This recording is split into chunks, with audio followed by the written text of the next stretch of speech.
Hello and welcome to All for United. Ben here with another 3-point preview. Because what's the point in doing a preview if you're not looking forward to 3 points? Well, that's 6, but 3. You see where I come from? Boys, I just made a worse mistake. So I got a Mackey's on the way in, right? Just endorsements. By the way, McDonald's, if you're out there and you want to do some sponsorship, you know where I am.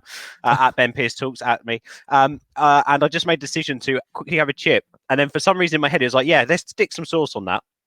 I had the option of sweet chili or sour cream and chive. I went for the sweet chili and literally just went TED. I got some stuck on the back of my throat. And do you know when you get like that? I'm good with hot food, but do you know when you get a chili flake on the back of your throat? I just had that. Yeah. Anyway, welcome, Joe, James. They're on a preview with me tonight or today even. And we're discussing the PSG game. Of course, it's off the back of a fantastic comeback against Southampton where the boys basically went in that second half. Do you know what? We're going to play better than the first. We're going to put our heads together and we're going to get the win. And that's what they did. And you can't discredit any of that. There's some great content after the game as well. So make sure you go check that out on the channel. Ben, I'd love if that was actually the conversation they had. It wasn't even an angry thing. It was just, lads, we actually didn't play that well in the first half. Will we just play better? Yeah, it's literally football's a simple game. Like I said, I didn't feel like we made any chances in that first half. All the chances in that first, and I said all this on Wall of Reds. All the chances in that first half came off the back of opposition mistakes. So we didn't create those chances. We didn't create any clear-cut chances in the first half. Second half, we made our own luck. We created chances. Boom! Yeah. There we have it, and we put away 3 goals, and I thought we were superb. And you know, we had the attacking impetus, as some would say, as well in that second half. So more than happy with that. Anyway, let's get into it. The 3 points. I want to start on this one, and it's all on Edison Cavani. Joe, he got the winner. So is he a dead starter for you? If he's fully fit, look. Sometimes it takes a while for players to get back to full fitness, but like on his work rate and what he's brought to the team, he deserves to start, no doubt whatsoever. So the only reason he wouldn't be is if he's still not right up to fitness yet and is kind of still on an impact sub mode right now. Whatever makes him the most effective, that's what I want. But for his quality that he has shown in every second of every game he's played in, like, he deserves to be the first name in the team sheet. It's just killing me that he's 33, but we just have to enjoy him while we can. But absolutely, he is sent from the gods. Like when we, and we're so lucky to have him. I love that. James, what do you love most about Edison Cavani in a Man United shirt? He's very clearly a leader, I think, out on the pitch. Even though he doesn't speak the language, you can see the influence. His arrival onto the pitch picked up everyone else, even in terms, not only just ability-wise, but in terms of energy as well. I know we went through the first sort of 10 minutes of being first to everything in the first half, and then second half that returned where, you know, we're first to every challenge, quick passing. It was, you know, some slick sort of almost tiki-taka at some points as well, and he seems to get the best out of Bruno as well. Obviously, it was whether it was intentional for Cavani's first goal, we won't know. But I thought, you know, Bruno's performance level picked up when he came on as well, and obviously he's easily our most important player. So if he can make Bruno look better, then that's a positive. But I will say, I do think he's currently better off the bench. All his goals scored so far have come from him coming off the bench. I think he did well starting against Istanbul at home, but I think that's more because they were playing a low block, and him and Telles were able to sort of get that combination going. But so for that reason, I'd probably maybe start him on the bench against PSG, just because we saw how poor their defenders were, especially later on in the game when they were getting a bit tired. So I think if you add Cavani into that mix, then it could be ruthless. Impact sub is what James is looking for Cavani. And to be honest, you're not wrong in saying that, though, are you, James? Really, because when he joined the club, we all thought that, you know, Cavani was being brought in to be another option. He was there to be an option for an actual number 9 to come on for a Rashford or Martial to allow some rotation.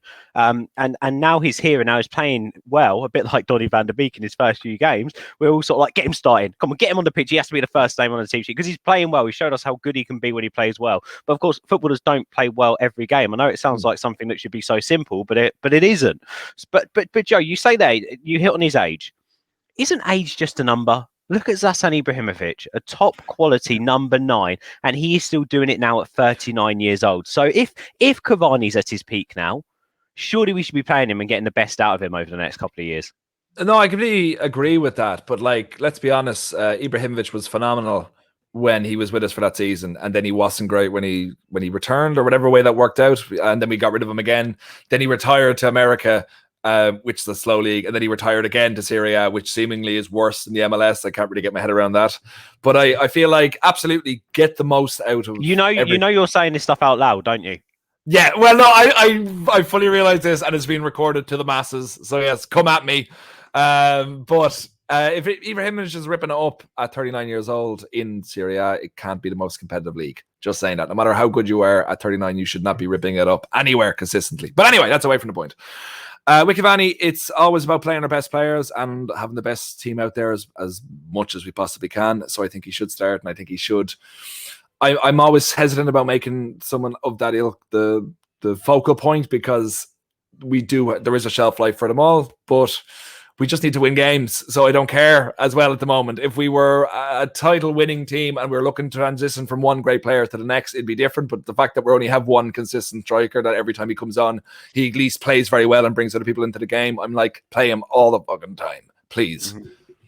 Mm-hmm. Yeah, I see what you're saying. And James, on that as well, from what Joe was saying, he is a natural number 9. We do lack natural number 9s. We tend to push Greenwood out wide. Sometimes Martial's had the treatment of being pushed out wide and then, being pulled straight into that centre forward role last season under Ollie, doing all right, of course. But then he was thrown out wide again against Istanbul Başakşehir. Rashford doesn't get a run of games at number 9. He seems to be out on the left for the majority of it. So is it as simple as playing your best players in their best position? So why shouldn't we be playing Cavani at 9? Is it that simple?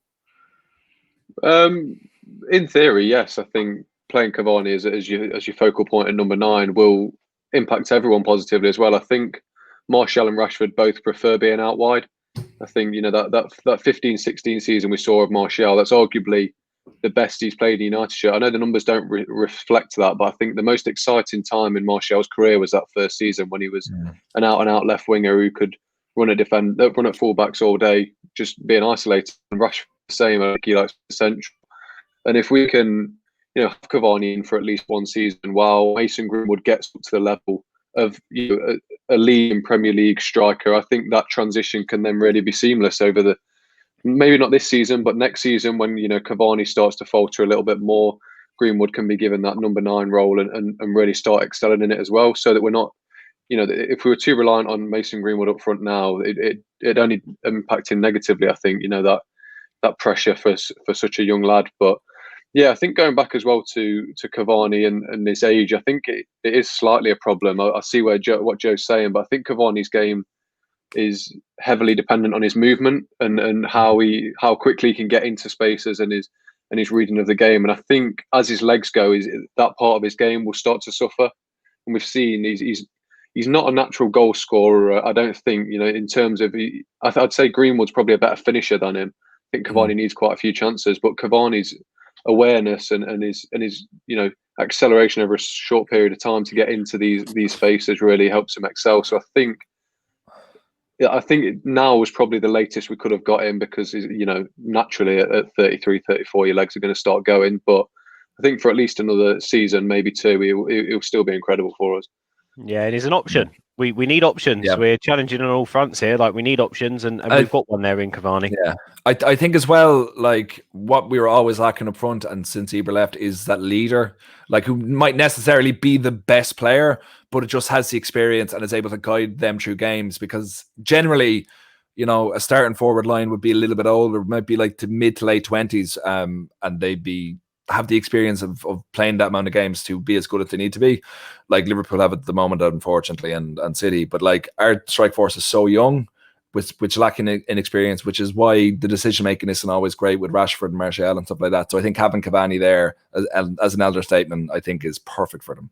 Mm-hmm. Yeah, no, really good points made. And also, I think that him, Bruno, and Donny actually press well as well. Yeah. That impressed me in the second half. I thought they pressed really well, and then Rashford was decent as well. So yeah, all in all, I think positive was Cavani. Let's move on to the second point, and it's what we do. What? How do we set up? I don't think Ollie has it in him to set up to go for a draw, because I just don't think we're that reliable defensively to be able to sit in front of a team and say, okay, you just throw everything at us, and we're not gonna let anything through. I just don't think we've got a strong enough team defensively to do that. So I think we're probably going to go out to win. Look, we've won against PSG twice in a row now. I think, even though circumstances, slightly different, I still think that we've got the beating of PSG if we can pull a great performance out of the bag. So, Joe, if we draw, I think we qualify. If we win, I think we've basically won the group.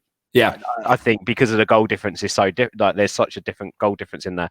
What are your thoughts, Joe? Do you want to see us to go for it? Do you want to see us to go for them, or do you want to see us sit back and just get something out of the game? No, to go for them, absolutely. PSG shouldn't be given any respect. They have had an awful start to the season, and if we don't capitalize on that, I think that's a very bad thing going forward. I think that's Ollie's intention as well, is to not set up with just we get a draw, that's fine. I think it's to go for the win, and at the very least, we get a draw. So I think, and also if we win the game and we're finished top of the group, then we've nothing to play for against Leipzig, so we can just use that as a friendly game, basically. If we're confirmed top, that's perfect.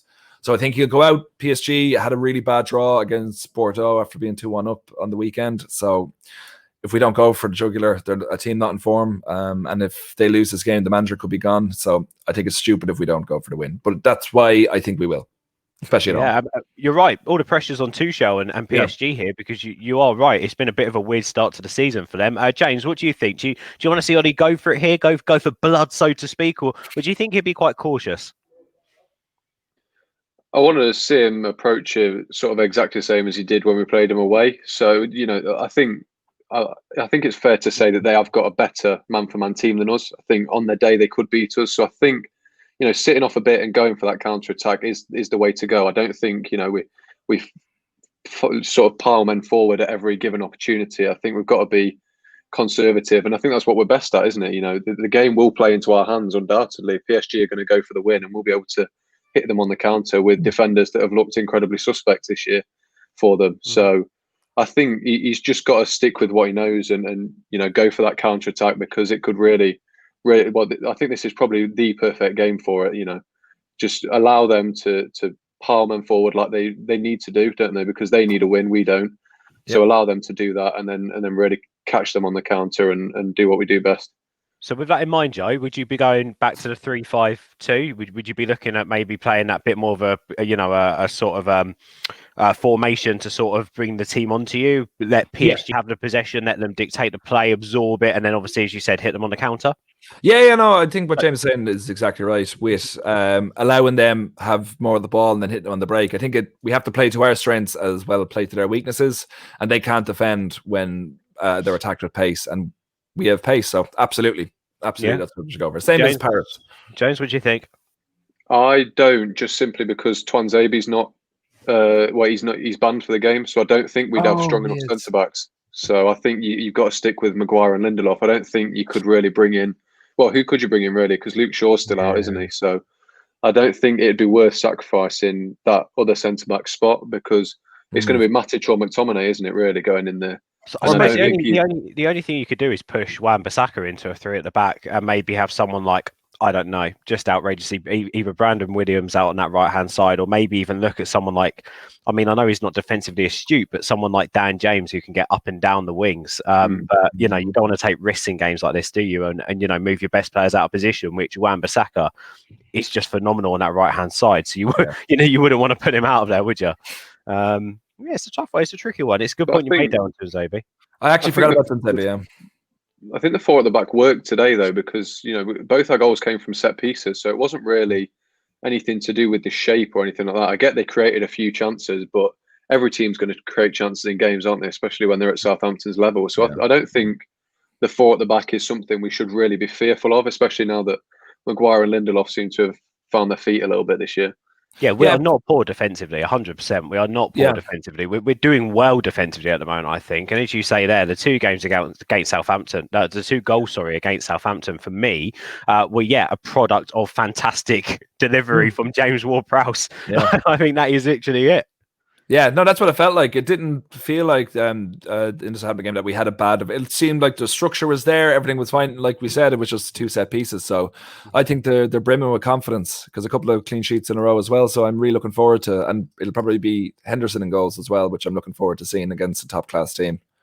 Yeah, well, who knows? Maybe that was the reason why De Gea came off, because it was a bit of a precaution, but we shall see. I mean, we'll have to think about that when we put our teams together, Yes. which will be in the comments, by the way, guys. So check out the comments, hit a like on our teams once this is live. As you said, Joe, bit of a weird start to the season. So my final point is on maybe threats from PSG. I think we always do this when we talk about European clubs. They have got an array of talent, of course they have. But one player who's managed to get a few goals recently since the last time we played against him is actually Moise Kean.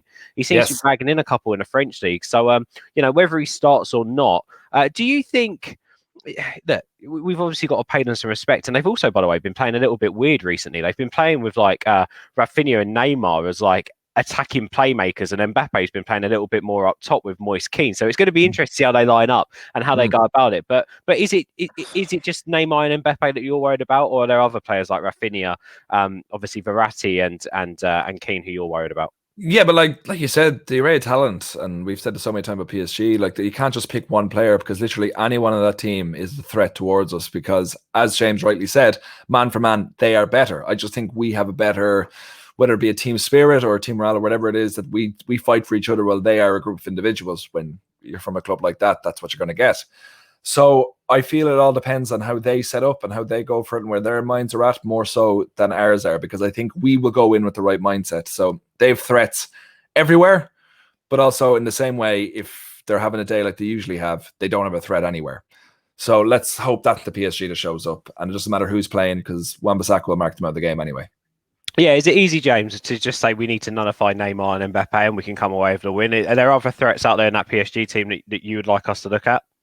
I think most notable has to be Veratti. He didn't play when we played him at the Parc des Princes, and I think it showed, didn't it? Because their attackers were nullified because there was no support from the midfield. They played three defensive midfielders, and the gap between attack and defence was huge. So I think Veratti bridges that, because he offers you defensive stability and creativity at the same time. So that sort of allows Neymar and Mbappe, and I think Di Maria's back now as well. So there's no underestimating how good he is as well. So that'll really sort of free up the creativity. I don't think Moise Kean will start. I'd be surprised if he does, because it's all well and good scoring goals in the French league, but you saw what he was like with Everton last year against teams that could actually defend. He was very poor. So yeah, I think I'd say Veratti will be the big player in this game. It'll allow Marquinhos to drop back into defence as well.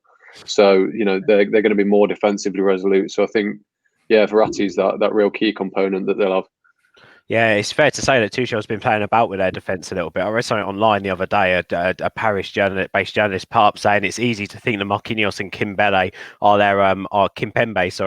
their best defensive duo, but apparently not. And obviously Bacca keeps playing out on that left hand side as well, and they've got Florenzi on the right, but they've also got another young lad who can play there too. So they're still up in arms. There's a young kid I think called Diallo as well, and they haven't settled with a back four all season, PSG.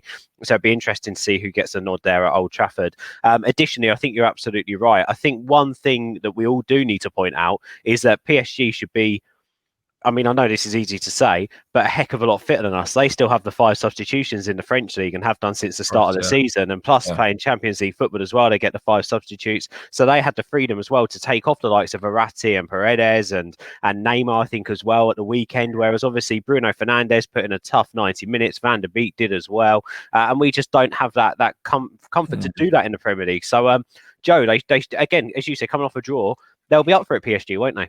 Well, they have to be up for it, because like if they don't win, there's every possibility, or they don't at least get a result, there's every possibility they could be in the Europa League coming next February or March, whenever it is.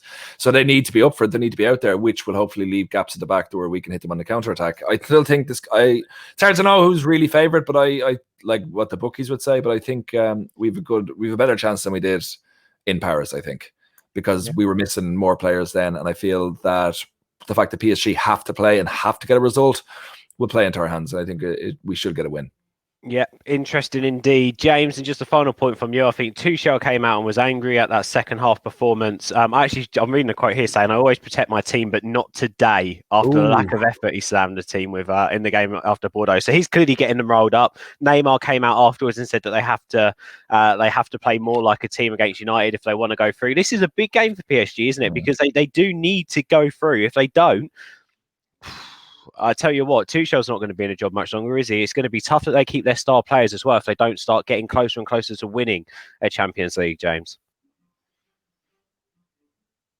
So I muted myself. Yeah, I think this is a bigger game for Tuchel than it is for any of the players, isn't it? Because the players will get this chance every year to play in the Champions League. But I think Tuchel's job was on the line anyway, even with getting to the final last year. I think they wanted him to win it, and I think this poor start to the season hasn't helped either. So I think, if I think they need to win to stay in contention of qualifying. So I think if they don't come away with a win, that'll be him gone. I don't think he'll last till Christmas. So yeah, I think if he's as good as a manager as he has proven to be before, then he will find a way of getting his team rallied up and playing well against us, because this is really make or break for him in Paris, isn't it? I think he's got the platform there with the players to really build a Champions League winning team, and I think if he doesn't this season, then that'll be his last chance. So yeah, I think he more than anyone will be the biggest impact on whether PSG win this game or not. Yeah, so don't sleep on PSG for this one. Just a little round table, guys. Just quickly, the final thing that I want to quickly just have a chat about off the back of saying how important this is for PSG. I just want to talk about if we do get the win against PSG on Wednesday, what does that mean for Manchester United and Ole Gunnar Solskjaer's Manchester United? Because when I looked at that group when it first came out, I looked at it and nearly shat myself. That is a tough group, and we've over-exceeded, I feel like, in this Champions League group. If we can win the group and win it by 3 points or win it with 2 games to go, Joe, is that an overachievement? Because I think that's a fantastic achievement from the lads. If we win the group and qualify as champions, that is way beyond expectation. But not only with winning the game, but how we did it, how we controlled the game in Paris at our speed, at our tempo. We even though the scoreline says differently, we did score all 3 goals, and then Leipzig, obviously, we absolutely hockeyed them. Then you fall off. Then you get a typical United result with the first in Istanbul, but then you have the second result, which kind of makes up for it a little bit at least. I think it's an incredible overachievement. I thought we would be struggling. I figured one of PSG and Leipzig would struggle because that's just the way those teams are. But I thought we'd be going into the final game where we needed a win, rather than being at the stage now where if we win, we're top. That's way beyond what I was hoping for, and I'm absolutely delighted. It's truly terrific, and Solskjaer deserves so much credit for it. Yeah, if we had a better league form, this season would just be absolutely insane. We'd be doing incredible. But we're starting to pick up that now. Hopefully it'll continue with the last 2 games in Champions League, and we can get to the new year, setting ourselves up to be Premier League champions. And Champions League winners, of course. And I think that's the thing there for me, is that he has rotated in some of these Champions League games. And he has utilised different formations and got it right in nearly every game. I think that first half against Istanbul back this year, we were just so poor, so poor, and that ruined that game for us completely. We just couldn't get back into it, although we should have. And that's just typical consistently inconsistent Manchester United. But James, just focusing on that, with a winning the group, and we could potentially win it by 6 points against our closest competitors in the group. Done so well in this competition last year. I know it's a strange year, but still fantastic achievement that if we do it. Yeah, well, I didn't even expect us to qualify. I'll be brutally honest. I think when that draw was made, I don't think there's any I don't think the average United fan would have expected us to qualify, just based on being sensible and being realistic. These are 2 teams that were technically 2 of the 4 best teams in Europe last season, if you're going to go on what the competition stands for. And I think, I've gone on record and on videos on Awful United and said that I don't think Ole's up to the standard, and I won't go back on that because I don't feel that's fair or gives me any credibility. But what I will say is he does deserve an incredible amount of appreciation. There you go, for what he's done in the Champions League. And I think, to win 8 away games on the bounce in the league as well, that deserves an incredible amount of recognition. I think if there were fans in the stadium, I think our home form would be a lot better this season as well. So I think he deserves a hell of a lot of credit. Whether I would have him, whether I'd admit that he's good enough manager for United, that's still very much up in the air. But I'll take my hat off to him for what he's done. Yeah, I mean, it's not a bad transitional series, is it? If we're topping the Champions League group in a group like this, I think it's a really good job, well done. So yeah, right. Anyway, that's with fingers crossed and touching some wood. I need some wood. Oh, Yeah. So, fingers crossed we get the job done. Obviously, that's the most important thing now, that the lads go and get the job done, because it, and we do. It does just need to be job done. Don't give a crap about the performance on Wednesday. Let's just get the job done. Win the game. Let's top the group, and let's go through to the next round. And like Joe said, what a fantastic thing to be able to maybe rotate a little bit for the Leipzig game, but also in the Champions League as well. We can make 5 substitutions, so we can give players a rest, which is the most important thing. Right. In the comments now, come and hit a like. We're going to put our teams up there, our starting 11s, whichever one you like the look of the most, hit the like. We could go completely out of the box and put like Cavani in goal or something. It's just a bit of fun. So, get in the comments, hit a like on that. Like the video, subscribe to the channel. But before we go, Joe, first goal scorer and score prediction. I'm going to say 2-0 to United with a Martial score to open it up. Ooh, nice. I said that weird. Yeah, what about a score? He's going to get a score. What's a score? James, what about you? I think we're going to make it difficult for ourselves. So I'll go with Mbappe as the first goal scorer, and then we'll win 2-1. Oh, nice. Okay, so basically the same as what happened in the first leg, just obviously they score first because they didn't score first. Yeah, Martial scored first. Yeah, of course, yeah. But no, they didn't. We got a penalty. We scored. Yeah. We scored the penalty, didn't we? Yeah, good point. And I think we all know who my first goal scorer is going to be, because at some point it has to happen. Mason Greenwood to score first, and I'm actually going to go for a nice, comfortable 2-0 win. I think we're going to get it done. I actually think we're going to get it done. I stress less about United in the big games than I do in the small, the smaller, less pressure games. Because I think United do get it right against the bigger teams. They find that extra 10%, which we saw in the second half against Southampton, that we don't always start the game with when we play the likes of Southampton. The likes of potentially even when you say Everton, and then the bottom half clubs as well. So I'm actually confident about this week. PSG, then City. Bring it on. And just to end this show, as Karthik would say, Joe, we're going to win the Champions League. Win that Peons League. You cut out there. That's really weird. We're going to win the Penis League. We're going to win the Champions League. Come on, United. Let's get that victory. Cheers, Joe. Cheers, James. Take it easy. We'll speak to you next time.